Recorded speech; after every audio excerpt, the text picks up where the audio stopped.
BBC की एक documentary आई जिसपे प्रधानमंत्री मोदी और गुजरात दंगों को लेकर कुछ सवाल उठाए गए, कुछ आक्षेप लगाए गए।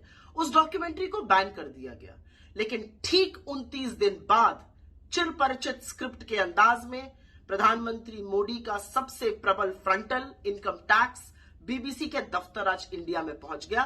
कहते हैं रेड नहीं हुई, हमने सर्वे किया। आपने जो भी किया, आपने दुनिया को दिखा दिया कि आप वाकई में बौखलाए हुए हैं, घबराए हुए हैं, क्योंकि जो आपने किया है वो एक घबराया हुआ तानाशाही करता है।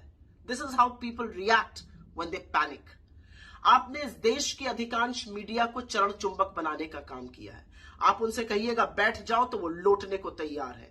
लेकिन अब आपने जो बीबीसी के साथ किया है वो आपका असली चाल चरित्र और चेहरा दिखाता है। वो दिखाता है कि 22 अप्रैल 2014 को जब गुजरात के मुख्यमंत्री और इस देश की प्रधानमंत्री बनने की होड़ में नरेंद्र मोदी ने कहा था कि मीडिया स्वतंत्र होना चाहिए, मीडिया को डरना नहीं चाहिए, और अगर कभी मीडिया डरा तो मैं उनके साथ खड़ा रहूंगा।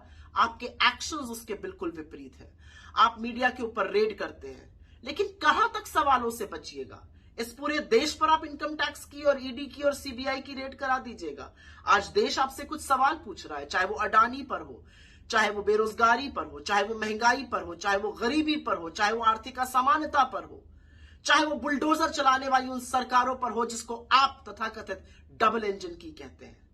लेकिन आप पर अब मुझे तरस आने लगा है, क्योंकि आप एक बौखलाए हुए, घबराए हुए तानाशाह हैं। What you're doing, Mr. Modi, is what people do when they panic. I pity you. मुझे तरस आता है आप पर कि आपको बीबीसी के दफ्तर पर एक रेड और एक सर्च, जो भी आप कहना चाहिए, करानी पड़ी, क्योंकि सवालों से आप बौखला गए थे। लेकिन ये सवाल तो देश पूछ रहा है और जवाब तो आपको देना ही पड़ेगा। नमस्कार, मैं हूं मानक गुप्ता।